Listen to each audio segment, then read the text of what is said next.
the wake of Shandy Sanderville's disappearance, government agencies are educating the public on how to keep their children from running away. They also want residents to take missing person reports like Sanderville's seriously. We don't want to assume that we are aware of the circumstances or the environment in which these persons will be finding themselves.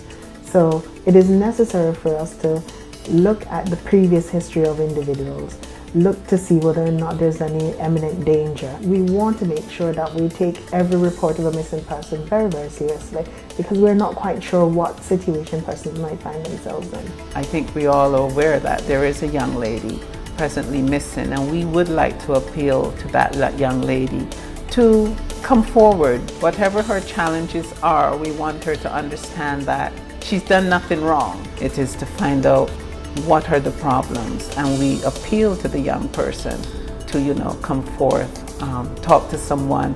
There's a lot of people out there who really do care for her, and we would like to see her at least safe. Relative to children missing for any period of time, no one should preconceive any ideas as to why they're missing, why they're not at home. They have to remember the fact it is an underage person.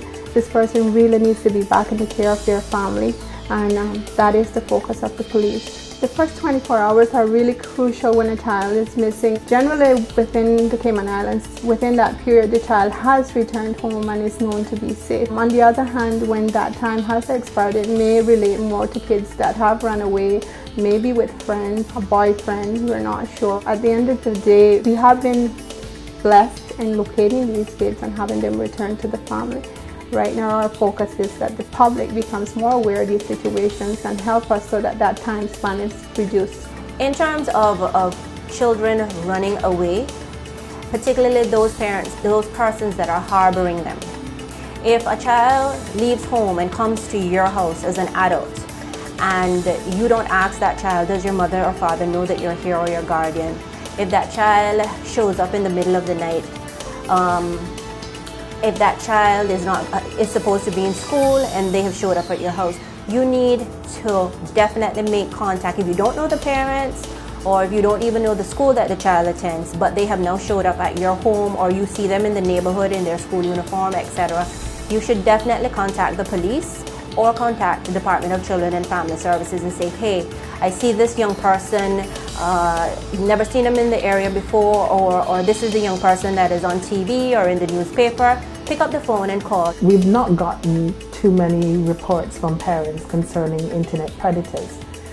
But we are aware that there are predators here around us. If you sometimes drive by the schools, you will see persons parked outside the schoolyards, or they come right after the school has closed.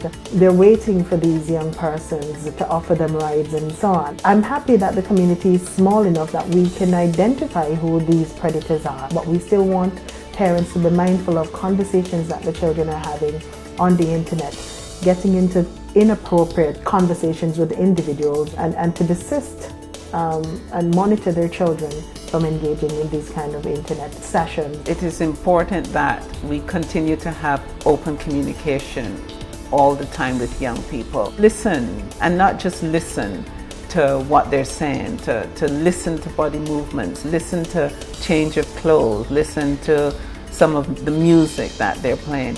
Get involved in some of the activities that they're doing. Ask questions. It's important to find out who their friends are, where they go, the kind of company they keep. Sometimes they know the answers. They know what the expectations are of the parents, but they want a listening ear. So parents, just listen to what the children are saying before a response is given.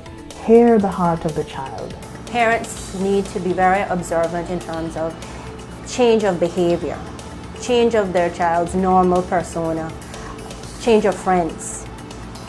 You need to be very cautious of change in academics. If they are A students and their grades start to slip and slide, they need to be very much aware of particularly young ladies who have started dating. Parents need to definitely be aware of who the boyfriend is. Before your child goes missing, make sure you have up-to-date information. Take photos, obtain recent medical and dental records, and write down phone numbers for their friends. You can also create identification kits from websites like yoursafechild.com, or you can make one at home.